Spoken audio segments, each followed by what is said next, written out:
नमस्कार YouTube family.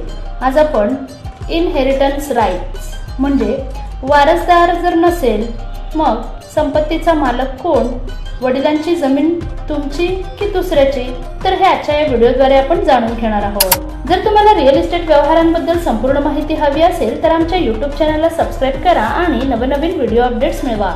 Subscribe करा आणि तुमच्या रिअल इस्टेट नॉलेजमध्ये भर घाला। नामनिर्देशित व्यक्ती म्हणजे नॉमिनी एखाद्या मालमत्तेचा खरा वारस आहे का, हा एक प्रश्न आहे ज्याबद्दल फार कमी लोकांना संपूर्ण माहिती असेल। अनेकदा लोक मालमत्तेसाठी मृत्यूपत्र करतात जेणेकरून त्यांच्या पश्चात संपत्तीचे विभाजन देखील सोपे होते। याशिवाय नॉमिनीचा पर्याय देखील निवडतो, पण बऱ्याचदा लोक नॉमिनी करायला विसरतात किंवा योग्य वेळेची वाट पाहतात। मात्र दुर्दैवाने या दरम्यान ती व्यक्ती मरण पावला तर त्याच्या मालमत्तेची काळजी घेण्यासाठी कुणीही वारस नसते। अशा परिस्थितीत प्रश्न उद्भवतो की अशा मालमत्तेचे काय होते आणि जर वारसच नसेल तर त्या मालमत्तेची देखभाल करण्याची जबाबदारी कुणाची असेल आणि ही मालमत्ता कशी मिळवता येईल। तुमच्या पश्चात कसं होणार संपत्तीचा वाटा किंवा हिस्सा, तर ते आता पाहूयात। भारतीय कायद्यांतर्गत कायदेशीर उत्तराधिकाराबाबत वेगवेगळे कायदे करण्यात आले असून वेगवेगळे धर्म आणि वर्गांमध्ये विभागले गेले आहे।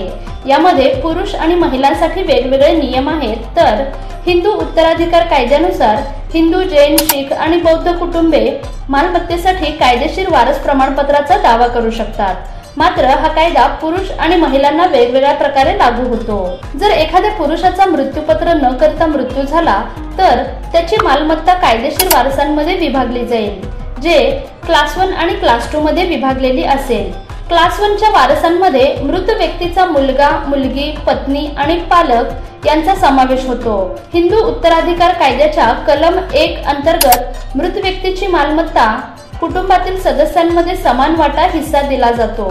उदाहरणार्थ एखादा पुरुष विवाहित असेल आणि त्याचे मृत्यूपत्र नसेल तर मालमत्ता त्याच्या मुलाला किंवा मुलीला आणि पत्नीला समान संपत्ती दिली जाईल, पण पुरुष अविवाहित असेल तर त्याची मालमत्ता आईला दिली जाईल। दुसरीकडे मृताच्या मुलीचा पती पत्नीच्या वतीने मालमत्तेवर कोणताही दावा करू शकत नाही। त्याचवेळी विवाहित महिलेचा मृत्यू झाला तर तिची मालमत्ता पती, मुलगा आणि मुलीमध्ये विभागली जाईल। याशिवाय त्याची मुले हयात नसल्यास नातवंडे मालमत्तेवर दावा करू शकतात आणि जर महिला अविवाहित असेल तर तिची मालमत्ता तिच्या पालकांना हस्तांतरित केली जाईल। क्लास 2 अंतर्गत उत्तराधिकारी कोण असेल तर हिंदू उत्तराधिकार कायद्याच्या कलम 2 म्हणजेच क्लास 2 अंतर्गत नातेवाईकांसह कुटुंबातील सदस्य मृत व्यक्तीच्या मालमत्तेवर दावा करू शकतात। अशा परिस्थितीत मृताच्या पिढीतील सर्वात जवळच्या सदस्याला मालमत्तेवर दावा करण्याचा अधिकार मिळतो।